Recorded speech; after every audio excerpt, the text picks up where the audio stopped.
1절부터 5절까지 말씀을 통해서 은택을 잊지 말라라는 제목으로 하나님 말씀 증거하겠습니다.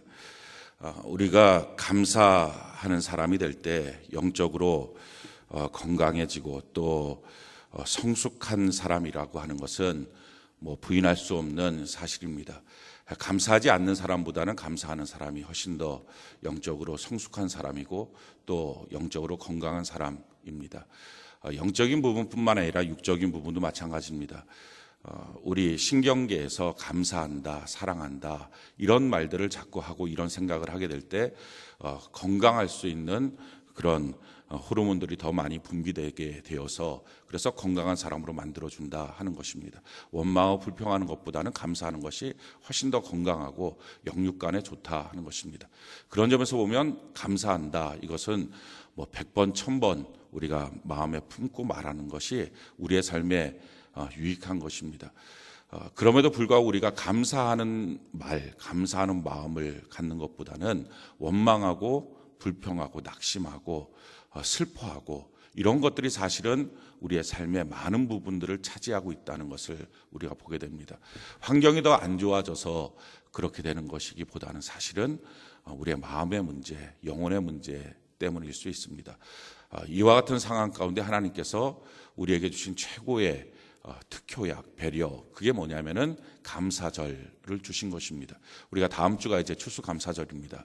이 감사절을 주신 이유는 우리로 감사를 회복하고 감사하는 사람을 만들기 위해서 하나님이 이와 같은 것을 주셔서 그 감사함을 통해서 영적으로 성숙도 하고 또 영육간의 강건함을 주시는 하나님의 놀라운 계획일 것입니다.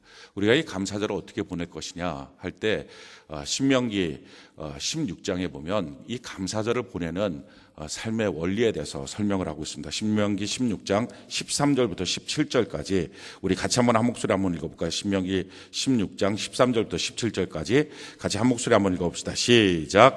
너희 타작마당과 포도주 틀의 소출을 거두어 들인 후에 이래 동안 초막절을 지킬 것이요 절기를 지킬 때에는 너와 내 자녀와 노비와 내 성중에 거주하는 레위인과 객과 고아와 가부가 함께 즐거워하되 내 하나님 여호와께서 택하신 곳에서 너는 이래 동안 내 하나님 여호와 앞에서 절기를 지키고 내 하나님 여호와께서 내 모든 소출과 내 손으로 행한 모든 일에 복 주실 것이니 너는 온전히 즐거워할지니라.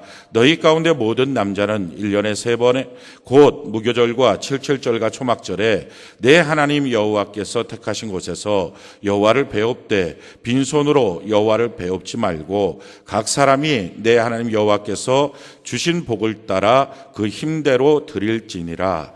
아멘. 추수감사절은 가장 그 이스라엘의 절기에 보면 3가지 절기가 있는데 유월절, 칠칠절, 초막절이 있는데 이 초막절과 추수감사절이 가장 이어지는 절기가 됩니다. 이 초막절을 지키는 내용에 대해서 신명기 16장은 너희 타작마당과 포도주 틀의 소출을 거두어 드린 후에, 그러니까 우리로 말하면 추수하고 난 후에라고 말할 수 있죠. 그러고 난 다음에 이래 동안 초막절을 지켜라 하는 것입니다. 하루 가서 하나님 앞에 예배드리는 것이 아니라 일주일 동안을 지켜야 된다라는 것입니다. 왜 일주일 동안을 지키게 하셨을까? 이유는 그냥 단순히 가서 한번 감사 예배를 드리고 돌아오자 이걸로는 우리가 감사 체질로 바뀌지 않기 때문에 그렇습니다. 그러니까 감사를 연습시키고 훈련시켜서 감사 체질로 바꾸기 위해서 일주일 동안을 우리로 하여금 감사할 수 있도록 그 절기로 마련해 주신 거죠. 그런 점에서 내일부터 다음 주 주일까지, 다음 주 주일이 추수감사절인데 다음 주 주일까지 일주일 동안이 추수감사절기가 됩니다. 그래서 이 일주일 동안을 추수감사절기로 우리가 지키는 것입니다. 그래서 우리가 감사의 체질로 바뀌어지도록 하는 것입니다. 데살로니가전서 5장 18절에 보면 범사에 감사라 이것이 그리스도 예수 안에서 너희를 향하신 하나님의 뜻이니라. 좋으신 하나님이 우리를 향해서 감사를 명령하십니다. 감사의 체질로 바뀌어야 되겠다라고 말씀하십니다. 그 감사의 체질로 바뀌어지도록 하는 절기, 이것이 바로 추수감사절 절기이고요. 내일부터 일주일 동안의 절기입니다. 자, 그럼 내일부터 일주일 동안을 어떻게 추수감사 절기로 지킬 것이냐? 14절에 보니까요. 절기를 지킬 때에는 이렇게 말씀하면서 너와 내 자녀와 노비와 내 성중에 거주하는 레위인과 객과 고아와 과부가 함께 즐거워하되. 우리가 이 절개를 지킬 때 꼭 해야 될 것은 우리의 인간관계 속에서 묶여있는 것들, 좀 막혀있는 것들을 먼저 풀어야 된다라는 것입니다. 우리 셀을 안에서 내가 소통이 안 되는, 내가 셀장인데도 소통이 안 되고, 내가 셀원인데도 옆에 셀원들이 누군지도 모르고, 또 마찬가지로 가족 안에서도 잘 소통이 안 되고 묶여있는 이런 부분들의 관계들을 풀어가는 것, 이것이 일주일 동안에 우리 보고 하라고 명령하신 것입니다. 그래서 사실은 하나님을 향한 감사가 소멸되는 것 중에 한 가지는 사람들과의 관계 때문에 그 관계 속에서 주는 어떤 압박감들이 감사를 소멸시킵니다. 그래서 하나님은 이 감사절을 지킬 때 반드시 주변 사람들과 함께 지켜야 된다. 그래서 주변 사람들과의 관계를 반드시 열어야 되겠다 하는 것입니다. 그 열 때 어떻게 할 것이냐? 즐거워하되라고 말씀합니다. 그래서 감사절을 지킬 때 이번 한 주간에 우리에게 필요한 것은요, 즐거워하는 것입니다. 기뻐하는 것입니다. 할렐루야. 그래서 얼굴에 웃음을 띠는 은혜가 있기를 바랍니다. 수심을 거두고요, 근심을 거두고요, 힘들다, 어렵다, 이런 얼굴 표정을 다 거두고 하나님 안에서 웃음기를 띠고 기뻐할 수 있는 은혜가 있기를 바랍니다. 이 수심을 거두는 것, 기뻐하는 마음을 갖고 얼굴에 웃음을 띠는 것, 이것이 축복을 향한 계획이 됩니다. 성경에 보면 먼저 웃기 시작해라 라고 하는 것이 참 놀라운 거예요. 먼저 우리 마음속에 있는 수심을 제거하라 하는 것이 참 놀라운 것입니다. 사무엘상 1장에 보면 한나라고 하는 인물이 등장을 합니다. 이 한나는요, 속상한 일이 너무 많은 사람이에요. 자기가 자녀가 없어요. 지금도 자녀가 없다는 것이 기도 제목이기도 하지만 그 옛날에 자녀가 없다는 것은 자기에게 있어서 미래가 없다는 절망인 거죠. 그 자녀가 없는 것뿐만 아니라 그 자녀가 없다는 이유 때문에 자기 남편이 첩을 얻었어요. 근데 첩은 너무 자녀를 쑥쑥 잘 나누는 거예요. 그것만 해도 속이 너무 상할 텐데 그 첩이 자기 보고 자꾸 집을 나가래요. 자기가 본처인데 자꾸 나가래요. 너는 필요 없으니까 나가래요. 얼마나 속상하게 하고 격동시키는지 몰라요. 그러니까 가뜩이나 속상한 데다가 주변이 너무 힘들어요. 그 여인이 할 수 있는 유일한 방법은요, 성전에 나와서 기도하는 것밖에 없었어요. 하나님 앞에 펑펑 울면서 기도해요. 하나님, 내 삶이 왜 이렇게 힘듭니까? 내가 도대체 무슨 죄가 있어서 이런 문제가 있습니까? 하고 펑펑 울었어요. 펑펑 울면서 기도를 하는데 그걸 보고 있던 제사장은 또 오해를 해요. 술 먹어서 그러는 줄 아는 거예요. 그래갖고 술 먹지 마라 와갖고 또 얘기를 하는 거예요. 그러니까 엎친 데 덮친 격으로 주변이 자꾸 안 좋은 거예요. 교회 나오면 오해를 하고 자기 삶은 무너지고 옆에서 자기를 격동시키는 사람이 있고 막 이런 문제 가운데 어떻게 보면 숨을 수 있고요. 어떻게 보면 그냥 분노로 자기의 삶을 만들어버릴 수도 있어요. 그런데 한나는 그렇게 하지 않았어요. 자기를 향해서 오해하고 있는 제사장을 향해서 자기의 마음과 자기의 형편을 설명을 합니다. 성경이 이렇게 말해요. 사무엘상 1장 16절에 보니까 당신의 여종을 악한 여자로 여기지 마옵소서. 내가 지금까지 말한 것은 나의 원통함과 격분됨이 많기 때문입니다.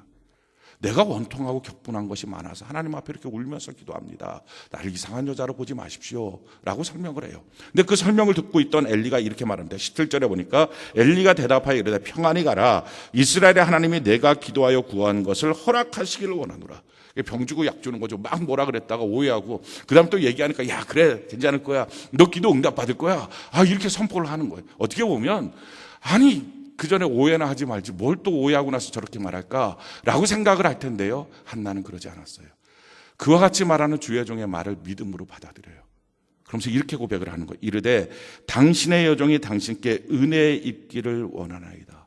그걸 믿음으로 받아요. 그러고 난 다음에 하는 것이요. 하고 가서 먹고 얼굴에 다시는 근심 빛이 없더라. 수심을 제거해요. 그러고 났더니 하나님이 그를 기억하시기 시작해요.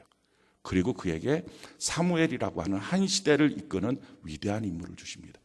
그래서요, 성경을 보면 웃는 얼굴을 만드는 것, 거기서부터 하나님의 축복의 계획은 시작합니다. 저는 오늘부터 여러분들이 웃는 얼굴이 되길 바랍니다.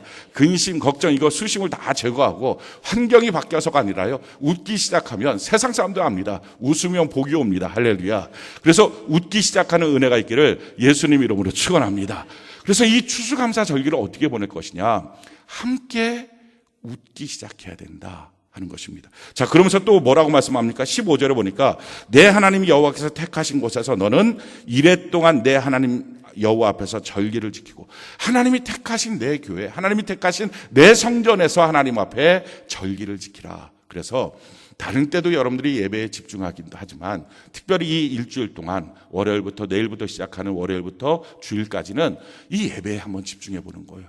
만약에 지금 여러분이 주중 예배를 드리지 않으셨던 분들이라면 다시 한번 주중 예배를 드리고 집중해서 하나님 앞에 그렇게 예배 드리는 것, 이것을 이 추수감사절 동안에 절기 동안에 해야 된다 하는 것입니다. 그러면서 이어서 내 하나님 여호와께서 내 모든 소출과 내 손으로 행한 모든 일에 복 주실 것이니 너는 온전히 즐거워할지니라.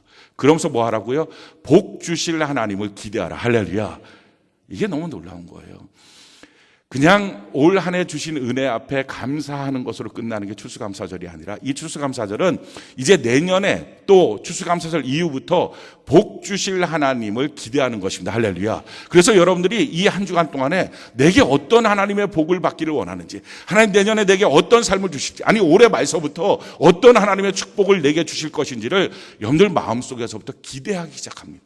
그게 필요한 거예요. 성경이 이렇게 말합니다. 빌립보서 2장 13절로 14절에 너희 안에 행하시는 이는 하나님이시니 자기의 기쁘신 뜻을 위하여 너희에게 소원을 두고 행하게 하시나니 모든 일을 원망과 시비가 없이라. 원망하거나 시비하는 대로 에너지 쓰지 말고 지금부터 우리의 마음이 소원을 두는 것입니다. 할렐루야. 하나님이 이와 같이 내 삶에 주시기를 원합니다. 내 삶에 이와 같은 축복의 계획을 세우겠습니다 하는 마음으로 이 한 주간을 하나님 앞에 보내는 것입니다. 그럴 때 하나님의 놀라운 역사가 나타나기 시작을 합니다. 축복의 계획을 세운다는 것은요, 참 귀해요. 우리가 가만히 있으면 사실 축복의 계획보다는 절망의 계획이라고 말할까요? 아니면 부정적인 계획들을 세우는 것들이 많습니다. 요즘 같은 철에는 TV 보고 있으면 이런 거 선전해요. 감기 조심하세요. 이런 거 선전해요. 그럼 그걸 보고 있다, 감기철 되는구나. 야, 감기 안 걸리게 하고 독감 예방주사 맞아야지. 야, 집에 감기약 있나 한번 봐야지. 그래갖고 막 감기약도 챙기고, 그래갖고 약국 가서 감기약도 좀 사다 놔야지. 작년도에는 내가 우연히 감기 안 걸렸는데, 야, 난 매년 감기 걸려. 그러니까 올해는 감기 걸릴 것 같아. 그러니까 감기약 미리미리 챙겨놔야지. 감기도 안 걸렸는데 감기 걸릴 거라고 하는 계획을 세우고 막 그렇게 그 부정적인 믿음으로 일을 하는 거예요. 자, 그러다가 감기가 덜컥 걸려요. 거봐, 내 말 맞잖아. 그러니까 이 부정적인 믿음도 우리의 삶에 일을 해요. 이건 지금 준비하지 말라 하는 말이 아니고요. 감기약도 먹고 준비도 해놓고 독감 예방주사도 맞고 해야 되죠. 문제는 내가 부정적인 믿음을 내 마음속에 갖고 계획을 세우면 그것도 일을 한다는 거예요. 그런데 하물며 긍정적인 믿음, 축복에 대한 계획을 하나님 앞에 세울 때 어떻게 그게 일하지 않겠어요? 그래서 이 한 주간 동안에 축복의 계획을 세운다는 것, 이건 참 놀랐습니다. 여러분들이 지금부터 시작하는 하나님의 축복을 기대하는 은혜가 있기를 바랍니다. 자, 그러면서 또 무엇을 하라고 말합니까? 16절 17절에 보니까 너희가 빈손으로 여호와께 배우지 말라. 그래서 하나님 앞에 정성껏 예물을 준비하는 것. 지금 여러분들 주보에 보면 추수감사절 헌금 봉투가 있습니다. 이걸 미리 나누어 드리는 이유는 그걸 갖고 한 주간 동안에 기도하면서 하나님 앞에 최고의 예물을 빈손으로 드리지 않고 최고의 예물을 하나님께 준비해서 드리는 것, 이렇게 일주일을 추수감사 절기로 지내야 된다 하는 것입니다. 이걸 하면서 하나님이 우리에게 요구하시는 게 뭡니까? 감사하는 마음, 감사하는 체질로 나를 바꾸어 가야 된다 하는 것입니다. 자, 그러면 왜 이렇게 감사를 하나님은 우리에게 명령하실까요? 왜 이렇게 감사하라고 우리에게 어떻게 보면 다그치시고 절기까지 만들어 놓고 감사해라 감사해라, 왜 그렇게 하실까요? 제가 목회를 하면서 좀 이런 현상들을 봤어요.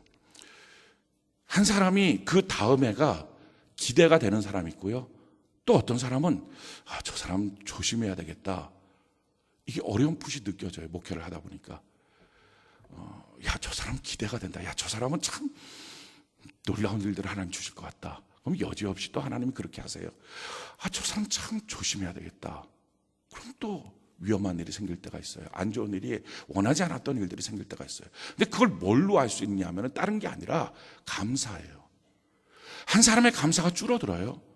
그럼 저 사람 좀 위험하다 하는 생각이 들어요. 한 사람의 감사가 점점점 풍성해져요. 저 사람은 괜찮구나. 기대가 된다. 근데 그게 여지없어요. 그래서 저는 그게 의문이었어요. 왜 한 사람의 감사가 줄어드는 것이 자기의 삶을 망하게 하는 길이고, 한 사람의 감사가 점점점 풍성해지는 것이 왜 자기의 삶을 흥하게 하는 것일까? 그래서 성경을 묵상하다가 한 가지 단서를 발견했어요. 그게 다니엘서 4장이에요. 이 다니엘서 4장을 보면요, 참 신기해요. 3장에 보면, 다니엘서 3장에 보면 느부갓네살 왕이 자기의 모습을 금신상으로 만들어서 거기에 절하라 그래요. 그걸 절하지 않았던 사드락 메삭 아벳느고 막 풀무불에 집어넣고요, 막 그렇게 난리 법석을 떨었던 왕입니다. 근데 4장이 딱 되자마자 전혀 다른 모습을 해요. 온 자기 나라 백성들에게 여호와 하나님께 감사하고 여호와 하나님을 찬양하라 하는 교지를 내려요. 그 내용이 이런 내용이에요. 다니엘서 4장 1절로 3절에 보면, 느부갓네살 왕은 천하에 거주하는 모든 백성과 나라들과 각 언어를 말하는 자들에게 조서를 내리노라. 원하노니 너희에게 큰 평강이 있을지어다. 지극히 높으신 하나님이 내게 행하신 이적과 놀라운 일을 내게 알게 하기를 즐겨하노라. 참으로 크도다 그의 이적이요, 참으로 능하도다 그의 놀라운 일이요, 그의 나라는 영원한 나라요, 그의 통치는 대대에 이르리로다. 자기만을 높이고 우상 숭배를 했던 그 왕이 한 장 차이로 완전히 바뀌어져요. 자기 국민 전체를 향해서 그 크신 하나님께 영광을 돌려라. 그분은 영원하신 분이다. 이렇게 교지를 내리는 거예요. 법령을 제안을 하는 거예요. 왜 이런 일이 생겼냐면 거기에 한 가지 사건이 있었어요. 이 느부갓네살 왕이 꿈을 꿉니다. 근데 꿈에 큰 나무를 봐요. 이 큰 나무 밑에 여러 가지 동물들이 와서 깃들이고 열매도 있고 풍성한 거예요. 많은 사람들이 거기서 즐겨요. 근데 하늘로부터 한 순찰자가 내려와요. 그러면서 딱 보더니 이 나무가 못 쓰겠군, 이 나무를 비워버려라. 그리고 나무가 비워져요. 근데 그러고서 꿈이 깬 거예요. 근데 이 꿈이 뭔가 하나님이 주시는 계시가 있는 것 같은데 자기가 이해를 못하니까 다니엘을 부릅니다. 그래서 다니엘 보고 이 꿈이 뭔지 해석을 해봐라 라고 말씀을 해요. 다니엘이 하는 말이 벌벌 떨면서, 이 꿈은 당신에게 이루어지지 마십시오. 이건 당신의 적에게 이루어지길 원합니다. 도대체 무슨 말인데 그거 한번 설명해봐. 그 나무가 바로 왕입니다. 하나님이 봤을 때 왕이요, 교만하게 행하고 자기를 높이고 하니까 하나님이 당신을 자르려고 하십니다. 그러니까 이제라도 겸손하고 하나님께 감사하는 삶을 사십시오 라고 하는 경고를 듣습니다. 근데 경고를 듣고 난 후에 이 왕이 바뀌어야 되는데 안 바뀌어요. 그러고서 12달이 지납니다. 그러고서 나타난 사건이 뭐냐면은 다니엘서 4장 28절에 보니까 이 모든 일이 다 나 느부갓네살 왕에게 임하였느니라. 12달이 지난 후에 내가 바벨론 왕궁 지붕에서 거닐세 나 왕이 말하여 이르되, 이 큰 바벨론은 내가 능력과 권세로 건설하여 나의 도성으로 삼고 이것으로 내 위엄의 영광을 나타낸 것이 아니냐 하였더니, 이 말이 아직도 나 왕의 입에 있을 때에 하늘에서 소리가 내려 이르되, 느부갓네살 왕아, 내게 말하노니 나라의 왕위가 내게서 떠났느니라. 12달이 지나고 난 다음에 그가 왕궁을 거닐고 있으면서 자기가 세운 이 성읍을 보면서, 야, 이거 내 권위로 세운 것 아니냐, 이거 다 내가 이 도성을 세운 것 아니냐 라고, 하나님이 하셨습니다 라고 말하지 않고 그렇게 자기 자신을 드러내고 교만하기 시작할 때 하늘로부터 소리가 옵니다. 너 왕위가 너한테 떠났다. 그러고 난 다음에 바로 이 느부갓네살 왕이 미쳐요. 그래갖고 가서 독수리처럼 또 짐승처럼 흙을 파먹고 사는 거예요. 7년 동안 완전히 발톱 손톱 다 기르고 머리카락 떼고 왕위로부터는 쫓겨나고 그런 일을 당합니다. 이걸 보면서 제가 깨닫게 된 게 이거예요. 하나님은 먼저 말씀하시고 12달을 보시는구나, 1년을 보시는구나, 그런 걸 깨달았어요. 그리고 그 1년 동안에 하나님을 향하여 감사하는 마음을 회복하고, 하나님, 내가 이걸 당연하게 보지 않겠습니다. 내 삶의 모든 것들 사실 하나님이 베푸신 은혜인데 내가 이걸 너무 당연하게 내가 한 것처럼 생각했습니다. 돌이켜서 하나님께 나가면 회복이 되고 축복이 되는 거죠. 근데 1년을 지나도 여전히 그 모습이면 하나님이 매체를 드시는구나 하는 걸 이 말씀을 통해서 깨달았어요. 그러고 난 다음에 그가 7년이 지나고 난 다음에 어떤 일이 생겼냐면은 다니엘 4장 34절에 그 기한이 참에 나 느부갓네살이 하늘을 우러러 보았더니 내 총명이 다시 내게로 돌아온지라. 이에 내가 지극히 높으신 이에게 감사하며 영생하시는 이를 찬양하고 경배하였더니 그 권세는 영원한 권세요 그 나라는 대대에 이르리로다. 내가 다시 하나님을 향해서 맞습니다 하나님, 이 모든 것이 하나님의 은혜요 하나님께 대한 감사를 드립니다 할 때 회복이 되었다라고 하는 거예요. 감사는 우리 인생을 회복하고 새로운 축복으로 열어가는 시작점이 되는구나 하는 것입니다. 그러고 나서 제가 보니까요, 이 추수감사절이 너무 귀한 거예요. 이게 1년 중에 11월 달에 있는 거죠. 그러니까 11월 달에 추수감사절을 통해서 예배에 나오는 성도들은요, 계속 감사에 대한 말씀을 듣거든요. 그래서 성령의 감동이 있는 사람들은 자기가 감사가 없어도 자기가 너무 당연하게 생각하고 원망불평이 있던 사람도 감사에 대한 마음을 회복하기 시작해요. 그래서 그 감사로 하나님께 감사를 올려드리면 내 삶에 하나님의 새로운 축복의 시작이 된다는 거죠. 그런데 추수감사절쯤 돼서 어떤 성도들은요, 신앙이 무너져요. 심지어 교회를 떠나고 신앙을 떠난 사람들이 있어요. 너무 안타까운 거예요. 바로 이때가 신앙을 회복해야 될 때고 하나님 앞에 예배를 회복하고 감사를 회복해야 될 때인데, 그렇게 하면 우리의 인생에 새로운 축복의 시작이 되거든요. 그래서 초막절 그 절기의 핵심이 뭡니까? 복 주신 하나님이 아니라 복 주실 하나님. 이제부터 하나님의 복은 시작한다. 할렐루야. 그러니까 너가 감사를 준비해야 되겠다 라고 하는 것이 하나님의 핵심입니다. 자, 이게 우리가 이처럼 감사에 대해서 잘 아는데요, 문제는 이겁니다. 그럼에도 불구하고 감사가, 진짜 감사가 잘 안 나오는 거예요. 삶의 무게에 눌리기도 하고, 어떤 풀리지 않은 문제 속에 있기도 하고, 자기 마음에 슬픔이 있기도 하고, 질병의 우울증도 있기도 하고, 가정의 어떤 일들과 사건과 사업장의 어떤 문제들 때문에 감사가 잘 안 나오는 거예요. 이게 알면서도 사실은 감사하면 좋다, 이걸 알면서도 진짜 감사가 안 나오고요, 그냥 가식적인 감사로 해서 그냥 다른 사람들 얼굴 보면서 그냥 추수감사절 예배 한번 드리고 끝, 감사합니다 말 한마디 하고 끝, 이렇게 지낼 수가 있다는 거죠. 이게 너무 중요한 축복의 기회인데, 새로운 축복의 시작인데, 이걸 무미건조하게 보내고 만다는 것입니다. 어떻게 하면 우리가 감사할 수 있는 힘을 얻을까 하는 거예요. 그 힘을 얻는 비결을 오늘 성경 말씀이 우리에게 말씀하고 있어요. 오늘 시편 103편 1절로 2절 우리 같이 한번 읽어볼까요? 시편 103편 1절로 2절 우리 같이 한번 한 목소리 읽어봅시다. 시작. 내 영혼아 여호와를 송축하라. 내 속에 있는 것들아 다 그의 거룩한 이름을 송축하라. 내 영혼아 여호와를 송축하며 그의 모든 은택을 잊지 말지어다. 어떻게 하면 우리가 감사의 능력을 회복하느냐? 감사도 힘이 있어야 되거든요.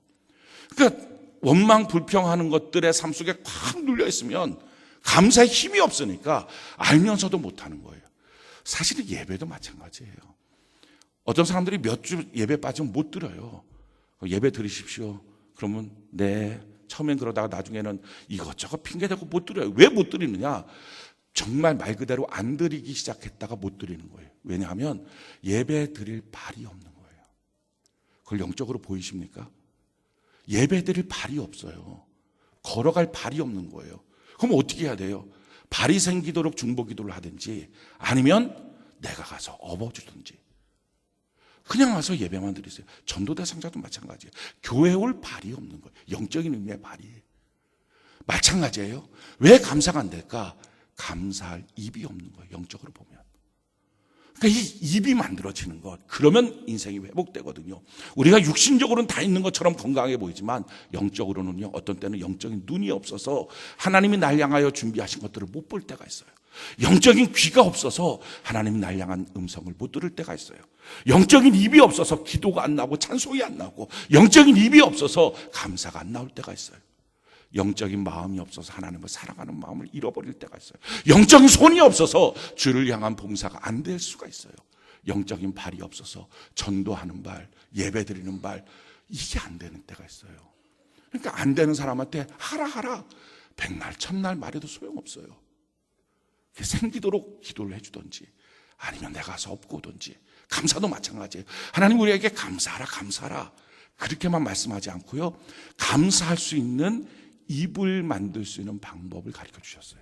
그래서 오늘 이 말씀을 통해서 우리가, 제가 감사할 힘이 없어요, 감사할 마음이 안 돼요, 감사할 사건이 없어요, 감사할 지금 삶이 아니에요, 이렇게 핑계대지 말고 이 말씀을 적용해서 감사의 입을 만들어서 감사하기를 바랍니다. 그래서 감사가 나오기 시작하면요, 만사는 해결된 거예요.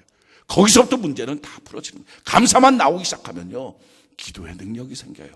그래서 기도도 어떻게 합니까? 아무것도 염려하지 말고 모든 일에 기도와 간구로 너희 구할 것을, 그 다음에 뭐죠? 감사함으로 하나님께 아뢰라. 할렐루야. 그러면 응답이 있다고요. 그러면 하나님이 응답하시면 어떤 문제도 복으로 바뀌어지는 거예요. 그러니까 감사만 회복되면 신앙도 회복되고 기도도 회복되고 예배도 회복되고 봉사도 회복되고 내 마음속에 가정을 회복시키는 능력도 회복되고 하나님이 나를 향한 축복의 계획에 대한 소망도 회복되고 다 회복돼요. 근데 이 감사를 어떻게 할 수 있느냐, 이 감사를 할 수 있는 힘이 어떻게 생기느냐, 그 입을 어떻게 만드느냐. 오늘 본문이 두 가지로 말씀하고 있죠. 제일 첫 번째 뭐 하라고요? 2절에 보니까 내 영혼아 여호와를 송축하며 찬송하기 시작하라는 거예요. 두 번째 뭡니까? 그의 모든 은택을 잊지 말지어다. 잊지 말아야 된다라는 거예요. 이 두 가지가 감사의 입을 만드는, 영적인 입을 만드는 성경의 가르침입니다. 제일 첫 번째 찬송하는 거예요. 찬송의 능력이 뭐냐면 찬송은요, 하나님의 보좌를 만드는 거예요. 성경이 이렇게 말합니다. 시편 22편 3절에 보니까 우리 같이 한번 읽어볼까요? 시작. 이스라엘의 찬송 중에 계시는 주여 주는 거룩하시니. 아멘. 우리가 찬송하면 하나님이 그 찬송 가운데 계십니다. 다른 말로 말하면요, 내가 집에서 하나님을 찬송해요. 그러면 하나님이 우리 집에 오시는 거예요. 그 찬송 가운데 거하시려고. 그러니까 하나님을 우리 집으로 신방하게 만드는 방법, 찬송하는 거예요. 하나님을 우리 회사로 신방하게 만드는 방법, 그게 회사에서 찬송하는 거예요. 내가 걸어가면서 내 마음속에 하나님이 임재할 수 있도록 만드는 방법, 내가 하나님을 찬송하기 시작하는 거예요. 자동차 운전하면서 찬송하는 거예요. 할렐루야. 찬송하면 그 찬송을 보좌 삼아서 하나님이 임재하기 시작하십니다. 그럼 하나님이 오시면 문제는 해결된 거예요. 그러니까 가장 중요한 것, 찬송하기 시작하라는 거예요. 실제로 찬송해서 문제를 해결했던 사례가 있습니다.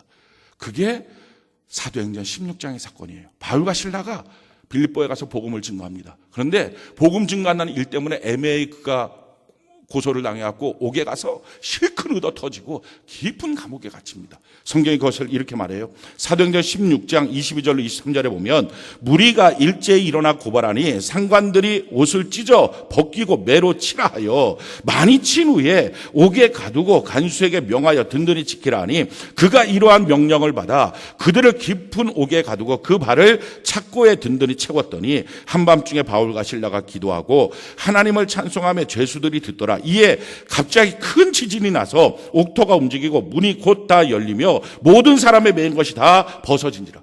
매를 맞았어요. 깊은 감옥에 들어갔어요. 착고를 발로 딱 채워놨어요. 꼼짝 못하는 거예요. 억울한 거예요. 답답한 거예요. 이런 상태에서 내가 뭘 할까? 그런데 거기서요, 하나님이 오시면 돼요. 할렐루야. 지금 여러분들이 이런 상황에서, 이런 처지에서, 이런 몸에서, 이런 생각에서 내가 뭐 할까? 상관없어요. 하나님이 거기에 오시면 돼요. 그러면 기적의 하나님, 능력의 하나님 그 문제를 해결해 주십니다. 그가 어떻게 기도하고요? 기도하면서 힘을 얻었어요. 처음에 기도할 때는 아프고 힘드니까 아파요, 힘들어요. 어쩌면 그 기도부터 했겠죠. 그러다가 점점 기도에 힘을 얻으니까 찬송하기 시작했어요. 이 찬송은요, 단조의 찬송이 아니에요. 낮에나 밤에나 눈물 머금고 내 주님 오시기만 기도합니다. 십자가 진 같은 고생이라 이런 찬송이 아니에요. 막 행진곡의 찬양이에요. 십자가 군병들아 일어나 걸어라. 막 이런 행진곡의 장조의 찬양이에요. 막 그렇게 찬양하니까 그 찬양의 보좌에 주님이 오시니까요. 옥이 더 이상 옥이 될 수가 없는 거예요. 주님이 오셨으니까. 옥이 막 변화가 일어나요. 지진이 일어나요. 착고가 풀어졌어요. 자기를 때렸던 간수가 통곡하고 회개하고 그 옥이 교회가 되어버렸어요. 사랑하는 성도 여러분, 저는 여러분들의 감사할 수 있는 환경이 안 돼요. 감사할 수 있는 마음이 안 돼요. 처음부터 그냥 감사를 찾으려고 애쓰지 말고요. 찬양부터 하는 은혜가 있기를 바랍니다. 기왕이면 단주의 찬양, 자기 마음 심정과 같은 찬양하지 말고 하나님 앞에 장주의 찬양을 억지로라도 부르시기 바랍니다. 근데 그 찬양을 하다 보면 하나님이 오셔서요. 하나님이 오시면 그때부터 문제는 해결되는 거예요. 기적을 보기 시작하는 거예요. 이게 이번 한 주간 동안에 진정한 감사를 만든 비결입니다. 또 한 가지 해야 될 게 뭡니까? 잊지 말라 하는 거예요. 내가 어떻게 예수를 믿게 됐는지. 우리가 살다 보면요, 그걸 다 잊어버려요. 난 옛날부터 태어날 때부터 예수 믿은 줄 알아요. 근데 사실은 내가 어떻게 예수 믿기 전에 내 삶이 뭐였는지, 그런데 예수를 어떻게 믿게 됐는지, 우리 교회 어떻게 오게 됐는지. 어떤 사람은 죽을 병에 걸렸다가 오신 분도 있어요. 그래서 몸이 건강해졌어요. 건강해지고 난 다음에 자기가 옛날부터 건강했는 줄 알아요. 또 하나님 잊어버리고 사는 사람도 있어요. 자기가 완전히 파산하고서 오신 분들도 있어요. 가족관계 다 무너져서 오신 분들도 있어요. 자기가 어떻게 주님 앞에 왔는지, 교회 안에 어떻게 지체가 됐는지, 그거 기억해야 된다는 것입니다. 제가 어떻게 봉사를 시작했는지, 어떤 마음으로 기도하면서 하나님이 어떤 말씀을 주셔서 내가 봉사를 시작하게 됐는지, 내가 어떻게 소망을 품고 예배 시간에 나 같은 자에게 하나님의 은혜를 베풀어 줬는지, 나 같은 자에게 하나님이 말씀하셨는지, 그걸 하나씩 하나씩 기억해 보라. 잊지 말라. 그러면 우리 마음속에요, 다 묻혔던 감사가 다시 한번 회복되기 시작합니다. 특별히 오늘 성경에 보니까요, 그 소스들을 주고 있어요. 무엇들을 기억해야 되느냐. 우리 3절부터 5절까지 같이 한번 볼까요? 시편 103편 3절부터 5절까지 우리 같이 한번 한 목소리 읽어봅시다. 시작. 그가 내 모든 죄악을 사하시며 내 모든 병을 고치시며 내 생명을 파멸해서 속량하시고 인자와 공의로 관을 씌우시며 좋은 것으로 내 소원을 만족하게 하사 내 청춘을 독수리같이 새롭게 하시는도다. 아멘. 제일 첫 번째, 내 모든 죄를 사해 주셨다. 우리 예수님의 십자가로 말미암아 내 공로가 아니라 십자가의 은혜로 우리의 모든 죄가 다 사함을 받았습니다. 할렐루야. 속량받았다는 거죠. 우리의 죄가 아무리 커도 하나님의 생명보다 더하겠습니까? 하나님의 생명을 지불하셨으니까 우리의 죄는 그 앞에서 다 속죄를 받은 거예요. 다 용서를 받은 거예요. 그 예수의 생명값으로 다 해결이 된 거예요. 뿐만 아니라 더 놀라운 사실은요, 예전에 죄가 오면 죄의 유혹 앞에 우리는 꼼짝 못했어요. 근데 그 죄의 유혹 앞에 죄를 이길 수 있는 능력도 주셨어요. 그래서 성경이 우리에게 이렇게 말합니다. 로마서 6장 6절로 7절에 우리가 알거니와 우리의 옛사람이 예수와 함께 십자가에 못 박힌 것은 죄의 몸이 죽어 다시는 우리가 죄에게 종노릇하지 아니하려 함이니 이는 죽은 자가 죄에서 벗어나 의롭다 하심을 얻었습니다. 죄에 꼼짝 못했던 옛사람이 십자가와 함께 죽어버린 거예요. 그리고 이제는 죄 앞에서 선포하고 내가 이제 죄에 안 질 거야 결심하면 안 질 수 있는 새로운 피조물로 바뀌어지기 시작한 거예요. 그래서 우리가 죄로부터 해방을 받게 되었다라고 성경이 이렇게 말해요. 로마서 8장 1절로 2절에 그러므로 이제 그리스도 예수 안에는 자에게는 결코 정죄함이 없나니 이는 그리스도 예수 안에는 생명의 성령의 법이 죄와 사망의 법에서 너를 해방하였습니다. 우리가 이제 더 이상 죄 속에 묶여있는 자가 아니라 죄로부터 해방된 존재인 것, 이것 때문에 우리 하나님 앞에 감사하는 거예요. 그래서 여러분들이 기억하면서 감사할 때, 그때 옛날 같았으면 나 똑같이 죄 지었을 텐데 무슨 힘인지 무슨 은혜인지 내가 그걸 거절했네. 내가 그래서 순간적으로 좀 거룩한 사람이 됐네. 이게 주님의 속량이구나. 이게 죄를 용서하시고 죄로부터 해방시킨 하나님의 은혜구나. 내가 큰 게 아니라 이게 하나님의 은혜구나. 그걸 기억하고 하나님께 감사하라 하는 것입니다. 또 뭐라고 말합니까? 내 모든 병을 고치시며. 우리의 모든 병은요, 죄로부터 온 거예요. 병의 기원이 어딘지를 정확히 알아야 됩니다.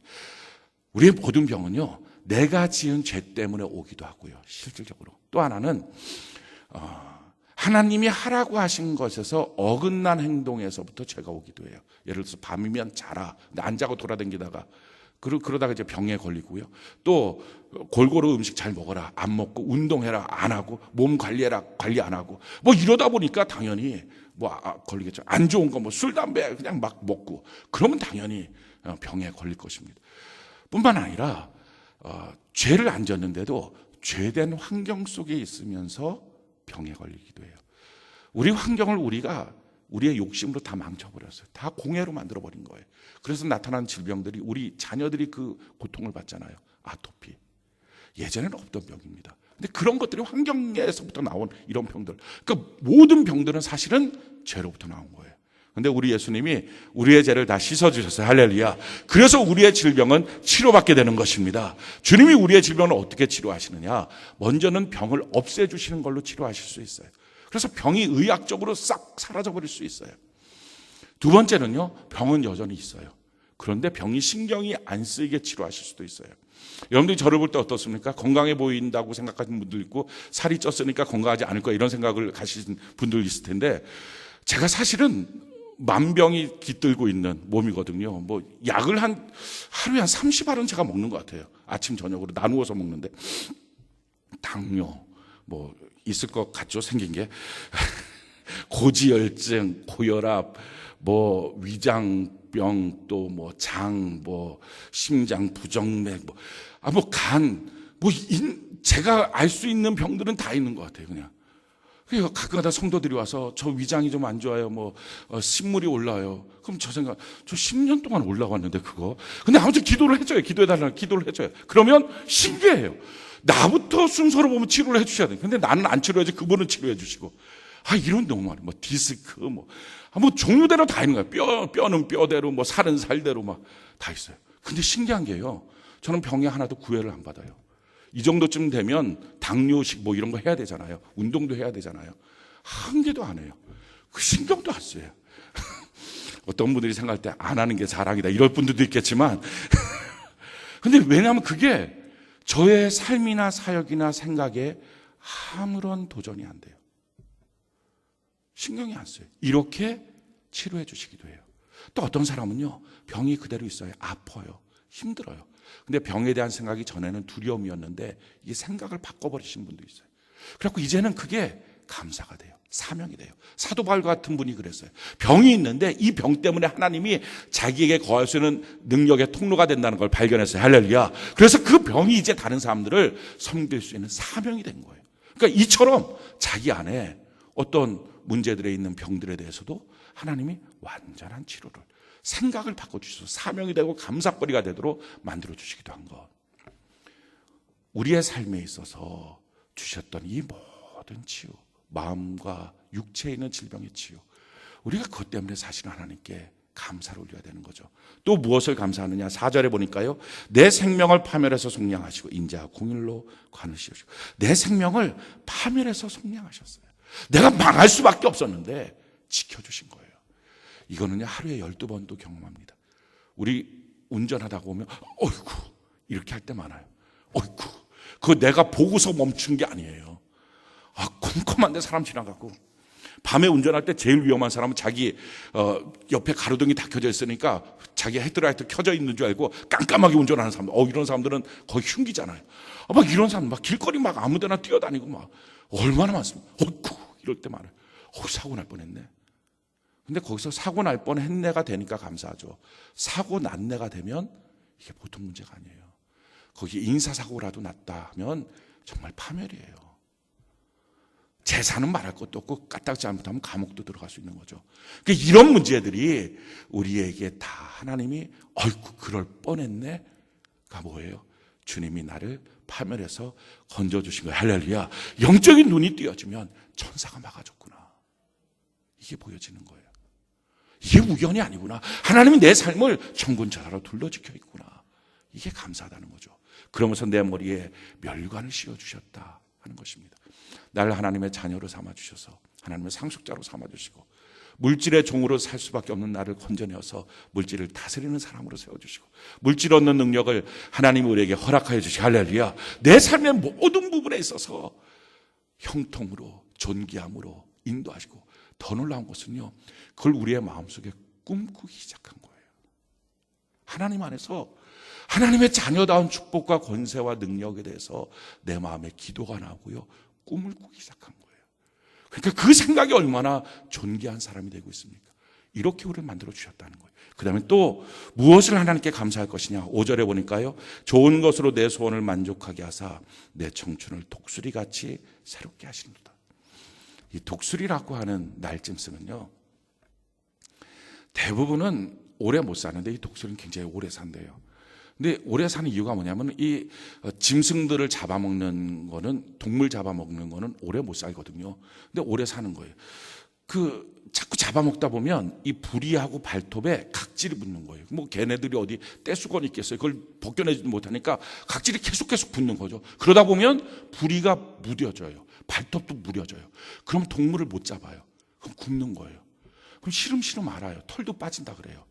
그렇게 되면 이 독수리는요, 산 높은 데로 올라간대요. 자기를 누가 공격할 수 없는 그런 곳으로 높이 올라간대요. 올라가서 바위에 가서 뭘 하냐면은 자기 부리를 바위에다 치는 거예요. 계속 자기 부리를 다 깨뜨려 버린대요. 자기 발톱을요 바위에다 쳐갖고 발톱을 다 빼버리는 거예요. 이게 얼마나 아픈지 독수리가 막 뒹군대요. 너무 고통스러워서 발톱도 다 뽑혀지고 부리도 다 부서지고 피투성이 되고, 그러고서 그냥 거기서 너무 아파갖고 뒹굴고 있고, 그렇게 하고 있다가 시간이 지나잖아요. 그럼 새 부리가 나온대요. 새 발톱이 나온대요. 그러면 그걸 갖고 다시 나르면서 짐승들 잡아서 새롭게 하는 거예요. 지금 성경이 말하고 있는 독수리같이 새롭게 하신다. 무뎌졌던 것들을, 둔탁해진 것들을 깨트리고 아프게 하시고 치시고, 그러다가 다시 회복시켜 주시는 것을 통해서 나로 하여금 영적인 예민함을 회복시켜 주신다 하는 거죠. 성경이 이렇게 말합니다. 욥기서 5장 18절에 하나님은 아프게 하시다가 싸매시며 상하게 하시다가 그의 손으로 고치시나니. 올 한 해 우리가 생각해 볼 때 우리가 영적으로 무뎌진 거예요. 내가 교만해졌는데 교만해진지도 모르고요. 내가 감사가 없는데 감사가 없는지도 모르고요. 내 가정이 얼마나 좋은 가정인데 그 좋은 가정이 좋은 가정인지를 모르고요. 내가 있는 터전이 얼마나 귀한 건데 그걸 모르고요. 그래서 하나님이 우리를 어떤 때는요, 아프게 하시는 거예요. 치시는 거예요. 상하게 하시는 거예요. 고통스러워서 하나님 앞에 엎드려서 펑펑펑 울고 있다가 자기의 죄가 발견되고요. 영적으로 둔탁했던 자기가 예민해지기 시작해요. 그렇게 이루어 주신 하나님 앞에 감사하는 거 하나님이 하셨습니다. 나로 하여금 그렇게 안 했으면 그냥 영적으로 죽었을 텐데 하나님이 나의 영혼을 살려주셨습니다. 자, 이런 것들을 놓고 한 가지 기억하면서 하나님께 감사하는 것, 이것이 바로 우리가 이번 한 주간 동안에 기억하는 것, 하나님을 찬송하는 것. 그래서 감사의 힘을 얻어서 이 일주일 동안의 추수감사 절기를 하나님 앞에 보내는 것, 이걸 해야 된다 하는 것입니다. 이래서 우리가 감사가 나오잖아요. 감사할 수 있는 힘이 생기잖아요. 그럼 다 해결돼요. 문제는 거기서부터 풀어져요. 할렐루야. 감사하면 만사가 열려지는 거예요.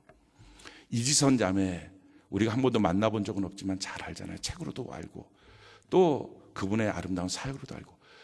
이화여대 다닐 때 그 예쁜 얼굴이 오빠 차를 타고 가다가 앞에서 오는 음주운전 차에 부딪혀갖고 그냥 차가 불이 난 거예요. 오빠는 간신히 빠져나왔는데 그 여동생이 거기서 빠져나오지 못하고 온몸에 화상을 당한 거죠. 온몸에 화상을 당해갖고 병원에 들어갔어요. 중환자실에 들어갔어요. 생명이 왔다 갔다 하는 거예요. 근데 이 중환자실에서 이지선 자매가 얼마나 힘들었을까요? 몇 번의 수술을 통해서 그 고운 얼굴 다 없어지고 너무 고통스러웠겠죠. 그런데 그 고통스러운 이지선 자매의 버금가게, 어쩌면 더 힘들게 그 시간을 보냈던 분이 그 이지선 자매 어머니예요. 자기의 그 고운 딸이 그 상황 가운데 있다는 것이 얼마나 마음 아프겠어요. 근데 이 딸이 중환자실에 있는 거죠. 근데 중환자실에 하루 3번 아침, 점심, 저녁 30분씩 면회 시간이 있는 거예요. 근데 이 엄마가 들어가서요, 면회를 하는데 쇼를 했다 그래요. 그분의 간증을 보면. 왜냐하면 이 이지선 자매가 볼 수 있는 유일한 정보의 통로는 엄마 얼굴이에요. 눈만 뜨고 얼굴을 보는 거죠. 나머지는 하나도 못 봐요. 다 분대로 감겨 있으니까. 그러니까 엄마 얼굴이 조금이라도 침울해지면, 엄마의 말이 조금이라도 침울하면 난 안 되나 보다 낙심을 하는 거예요. 근데 엄마가 막 기쁘게 웃고 막 이렇게 긍정적으로 말하고 그러면 나 소망 있나 보다. 그걸 엄마가 아는 거예요. 그러니까 그 30분 동안에 온갖 쇼를 하는 거예요. 얼마나 기쁜 모습으로, 얼마나 행복한 모습으로, 얼마나 긍정의 모습으로 막 하는 거예요. 속은 얼마나 아프고 힘들겠어요. 자기 딸이 지금 그 상태인데. 근데 자기가 유일한 정보의 통로니까 막 그렇게 하고 30분 돼서 딱 나오고 나면 그 중환자실 앞에서 그냥 기절해버린대요. 마음도 몸이 너무 힘드니까. 그걸 하루에 3번씩 한 거예요. 다시 또 들어가서 막 쇼하고 또 나와서 기절하고. 근데 그렇게 하고 있다가 이제 일반 병실로 옮겨진 거예요. 이제 이게 문제가 된 거예요. 하루에 3번 30분은 쇼를 할 수 있었어요. 근데 일반 병실은 하루 종일 있어야 되는 거예요. 이걸 어떻게 해요? 그러니까 하루 지나고 이틀 지나고 이 엄마가 그냥 하나님 앞에 그냥 포기 선언을 한 거예요. 하나님, 하루 이틀도 아니고 내가 30분씩 쇼하는 것도 기절했는데, 아니 이게 하루 종일 이 딸 앞에 옆에 있는데 내가 뭐를 이렇게 쇼를 합니까? 그럴 마음이 아닌데 내가 이걸 어떻게 긍정이라고 막 말을 합니까? 못하겠어요. 하나님, 이제는 진짜 안 되겠어요. 나 이제 쇼 못해요, 하나님 하고 그냥 막 손을 펴고 엎어져 있는 거예요. 근데 그때 주님의 음성이 들리더래요. 이렇게 말씀하셨대요. 누가 너보고 쇼하라고 했니? 찾아야지. 그 말씀을 주신 거예요. 누가 너보고 쇼하라고 했니? 찾아야지. 깨달은 거예요. 쇼하는 게 아니라 진짜 감사하고 진짜 기뻐할 수 있는 거를 찾아봐야 되겠다. 그러고서 3일째 되는 날 병실에 들어간 거예요. 딱 딸이 자고 있을 때 스캔을 한 거예요. 뭘로 감사할까? 감사할 게 하나도 없더래요. 쫙 가는데 한 가지 딱 보이더래요. 발이 보이더래요. 다 화상 입었는데 발만 보죠. 이야, 발이 멀쩡하다. 발이 멀쩡하다. 우리 딸, 고운 딸, 이 아름다운 발 계속 볼 수 있구나. 그 때문에 뭐 감사했대요. 하루를 버틴 거예요. 그 다음 날이 된 거예요. 이제 어저께 발 했으니까 또 발로 울겨 먹을 수는 없고 또 뭐 있나 보는데 하나가 딱 보이더래. 왼손의 엄지손가락. 손가락이 다 불타서 문드러졌는데, 다 손이 끊어졌는데 엄지손가락만 안 탄 거예요. 엄지손가락이 있다. 우리 딸 엄지손가락이 있다. 그걸 하루를 버텼대요. 그 다음날에 또 뭐가 있나 보니까요, 눈이 불에 화상으로 타지가 않은 거예요. 그래서 시력이 있는 거예요. 시력이 있어요. 볼 수 있어요. 근데 그렇게 하루를 찾아봤대요. 근데 놀라운 일이 생겼대요. 그렇게 감사를 처음에는 찾으면서 하다 보니까요, 진짜 감사가 되면서 감사에서부터 소망이 되더래요. 하나님을 신뢰하고 믿어지더래요. 근데 거기서 멈춘 게 아니고요, 더 놀라운 일이 생기더래요. 그 믿음이 전이가 되더래요. 그 딸한테. 처음에는 그 딸이 엄마 왜 나를 살렸어? 오빠 왜 나를 살렸어? 이 몸 갖고 어떻게 살라고? 나를 왜 살렸어? 죽게 해야지. 이거 어떻게 살라고? 그렇게 살린 것 때문에 원망하고, 엄마 간호하지 마. 난 죽어야 돼. 이렇게 막 엄마 가슴에 못질하고 그랬던 딸이 엄마가 감사를 찾고, 그래서 자기 마음속에 하나님을 향한 신뢰와 믿음이 생기면서부터 그 믿음이 딸에게 전이 되면서 이렇게 딸이 말하더래요. 첫 번째 믿음의 고백을 한 건데요, 이런 나라도 살려주셨을 때는 우리 주님이 하실 일이 있겠지, 엄마. 그랬대요. 거기서부터 시작한 거예요. 이선삼의 새로운 제2의 인생의 스토리는, 감사를 하면 그럼 사는 거예요. 감사를 하면 그럼 새로운 일들이 열리는 거예요. 감사를 하면 문제는 복으로 바뀌어지는 거예요. 오늘 사랑하는 성도 여러분, 감사에 힘이 없다고 좌절하지 말고요, 찬송부터 하는 은혜가 있기를 바랍니다. 그리고요, 하나님 앞에 한 가지 기억해 보세요. 찾아보세요. 그렇게 하고 나면 내 마음속에 감사할 힘이 생겨요. 이 이선삼의 어머니처럼 찾아보자. 감사 절기에 감사 쇼하지 말고 찾아보자. 그때부터 하나님의 역사가 생기고요, 그 믿음이 전이가 돼서요, 내 주변에 있는 사람들도 감사의 사람으로 바뀌어지고 형통의 사람으로 바뀌어지고 새롭게 복 주실 하나님 앞에 축복의 계획을 세우는 우리가 되는 은혜가 있게 될 줄로 믿습니다. 이 복이 여러분들에게 넘치기를 예수님 이름으로 축원합니다.